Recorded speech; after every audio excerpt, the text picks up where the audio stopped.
And we love all of you, too. So give another round of applause for your family. They seem to be cheering up here.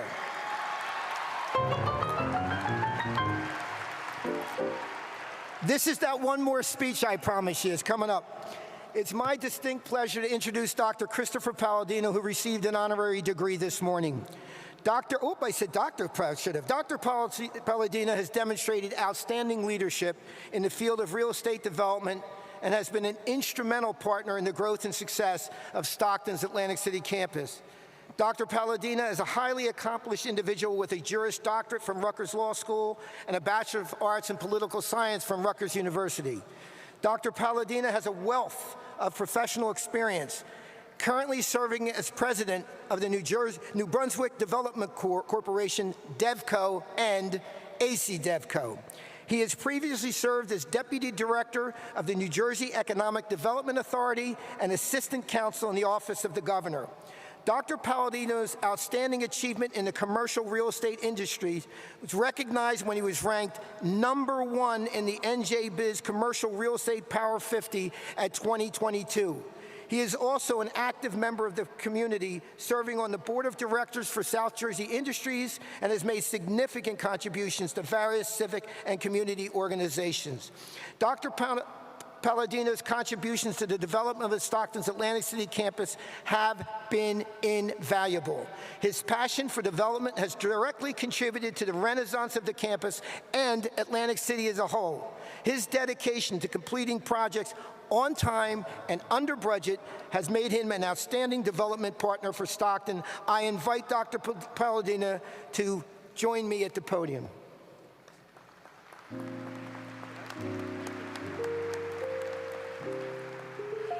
Thank you, President Kesselman.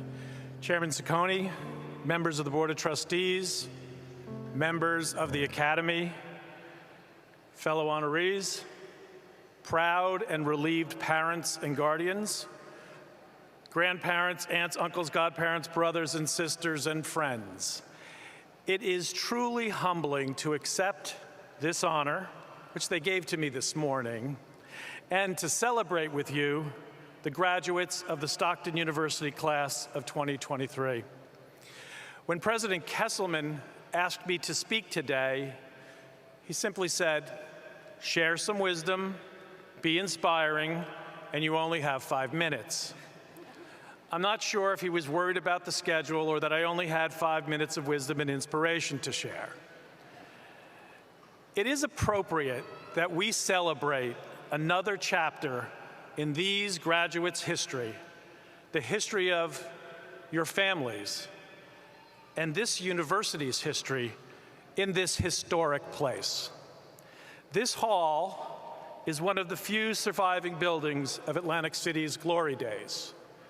It was the largest clear-span building in the world in 1920. Its superstructure was actually designed by Thomas Edison. In the summer of 1964, President Johnson stood at this podium and accepted the Democratic nomination for president. That week, Attorney General Robert F. Kennedy stood stoically at this podium as he received a 22-minute standing ovation before paying tribute to his slain brother, President John F. Kennedy. At that same convention, Fannie Lou Hamer, a sharecropper from Mississippi, presented a moving account before a nationally televised audience of how she lost her home, was beaten, and jailed for challenging the violent segregationists that attempted to keep African Americans from registering to vote in Mississippi. Her efforts and efforts of others brought about structural change to the party rules that sought to help to guarantee the right to vote. Later, in the fall of 1964, the Beatles ate White House subs backstage before their historic Boardwalk Hall concert. After the concert, John, Paul, George, and Ringo had to hide in a laundry truck to escape the crowds. This building echoes of the rhythms and lyrics of so many great performances on this stage. Many of those lyrics themselves could offer a few words of wisdom and inspiration to our graduates. Mick Jagger and the Rolling Stones maintained, "You can't always get what you want, but if you try sometime, you get what you need." Frank Sinatra crooned, "My way." Lady Gaga advised, "Don't give up, baby." Madonna reminded us, "You are your own experiment, you are your own piece of art." And Bruce Springsteen mused, "Like a river that don't know where it's going, I took a wrong turn and I just keep going." And Elton John cautioned all of us, "Mars ain't the kind of place to raise your kids." This is also a historic day in the history of Stockton University. It is the final commencement of the Commencement era. Rarely does an 18-year-old enter a university and over 50 years later leave as a game-changing university president. Rarely does a university president's tenure leave a lasting mark on an American city. Leadership is the capacity to translate vision into reality. President Kesselman's vision disrupted a historic trend. While so many universities left cities in New Jersey, in Paterson, Elizabeth, Trenton, President Kesselman rallied people to the common purpose of bringing Stockton back to the city of Atlantic City. For your efforts, President Kesselman, we are all grateful.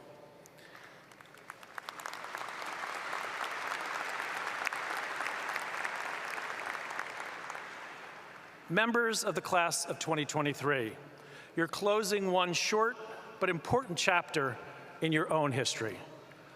And if I had been asked to speak at orientation, I would have simply advised, be nice to each other. New Jersey and the world, for that matter, is a very small place. A week doesn't go by that I don't happen in my business cross someone I went to college with, who I interned with, who I went to law school with. One of my professors became the 49th governor of New Jersey and gave me an extraordinary opportunity to serve in state government. A guy I shared an office with as an intern became the state's 52nd governor. And the last lawyer I tried a case against when I was 29 years old became the 55th governor of the state and threw his support behind the work we did with Stockton in Atlantic City. People say I'm the Forrest Gump of New Jersey. One day, you will be sitting in a surgeon's office discussing your hip or knee replacement. Or you'll be arguing a motion before a judge. Or you'll be stopped by a New Jersey state trooper for speeding. And he or she will say, from across the desk, or down from the bench, or behind a pair of sunglasses, "Hey, didn't we go to Stockton together?" So today, before you leave, introduce yourself to one of your classmates you don't know. Congratulate them. Hug somebody you lived down the hall from your first year. And most importantly, go home and write a note to your favorite professor and thank them. Trust me, this will pay off around the bend.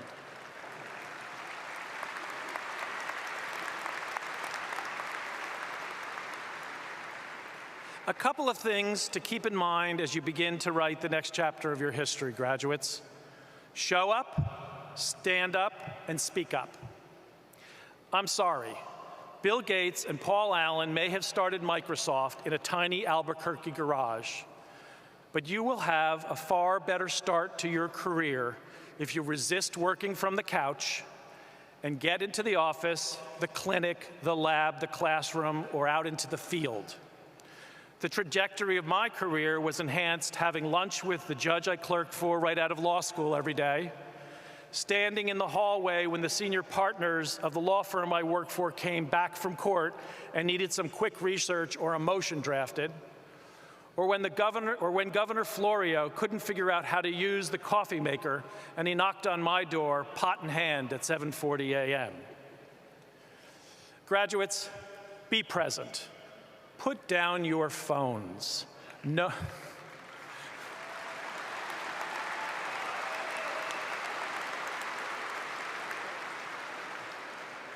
No, you really can't multitask.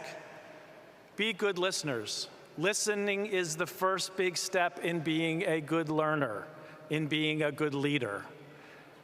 Pay attention.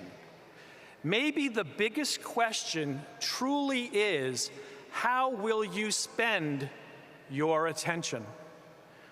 Or to put it another way, being present in the age of distraction. Today, the most precious resource, the most valuable asset we own is our attention. Everybody and everything wants and needs it. Families, friends, brands, politics, your job, pretty pictures on Instagram, dancing TikTok influencers. Your attention is currency.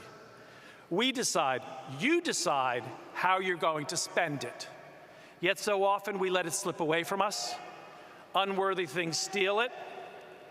The thing you can do that is most valuable to your personal development, the thing that is most valuable to our society and culture, is for you to get really good at managing and deploying your attention.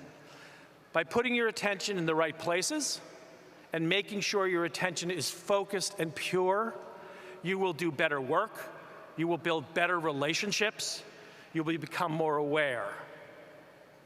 Graduates, speak up.